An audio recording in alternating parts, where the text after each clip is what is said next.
What's up, ladies and gentlemen, boys and girls? This is your boy, the Dread Man, representing WWG, the Wrestle Greatness Podcast, and this is my official Night of Champions 2026 prediction. Here we go. First up, we've got the King of the Ring Finals match with Jey Uso and Oba Femi. Now, I pretty much already spoken my piece on this in my The Jey Uso Hate Needs to Stop video. Go check it out on my page. But I said it's going to end one of three ways. First way, Oba's going to squash him. Second way, the Bloodline interferes, setting up Oba's feud with the Bloodline. Or three, Brock Lesnar interferes and causes Jey Uso to win, setting up the trilogy of Oba Femi and Brock Lesnar. I'm going to go with the third option where Oba Femi ends up getting screwed up about Brock Lesnar and Jey Uso wins the King of the Ring that way. But that spices it up because who's Jey Uso going to face? That's interesting. But yeah, give me Jey Uso by shenanigans. Next up, you've got the Queen of the Ring Finals, Io Sky versus the already women's champion, Liv Morgan. Now, just going off of what makes the most sense, Liv Morgan doesn't really need the win here. Io needs it way more than her. But that also means is if Io wins, do you want to run it back at SummerSlam with her and Liv Morgan? Me personally, I think you do. Some people would argue that Io doesn't really need the title anymore. So I will go ahead and say that Io wins the Queen of the Ring, gets a rematch against Liv Morgan, and loses due to shenanigans to Liv Morgan at SummerSlam. Next up, you've got the Men's United States Championship between Ricky Saints and Trick Williams. Now, I'm happy to see Ricky Saints get bigger looks on the main roster and get a lot more marquee matches because he's been working at this for a long time now. But let's be real. Trick Williams is just on a different level right now. Whether he be a face, heel, tweener, or whatever the hell you want to call it. Like, he is over no matter what he does. I see these two guys putting on a very, very good match. 4-star, maybe even a 5-star match. But I think that there's going to be some kind of interference with Carmelo Hayes.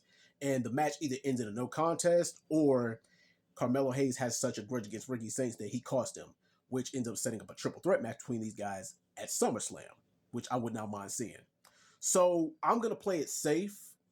Give me Trick Williams in this match to retain, be it by shenanigans or clean. Next up, you got the Women's United States Championship match between Jade Cargill and Tiffany Stratton.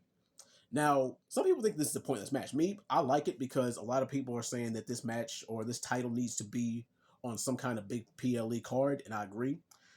But I can see Jade winning, but do they want to take that route? Because the U.S. title does need to be elevated, and I wouldn't mind seeing the gold around Jade's waist. Even though, to me, this seems like more of a plate for either B-Fab or Meechin. But I can see B-Fab and Meechin winning the women's tag team titles somewhere down the line. I can see it happening on a random episode of SmackDown or maybe on a PLE like SummerSlam. But here's the thing.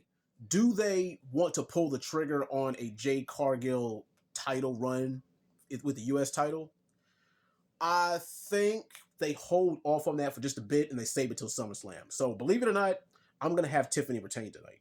Next up, this could arguably be the match of the night.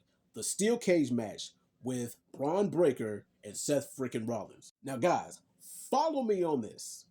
Believe it or not, I have Big Bronson Reed coming back to interfere in this match in some kind of capacity, costing Seth freaking Rollins. I got these two guys putting on a banger regardless.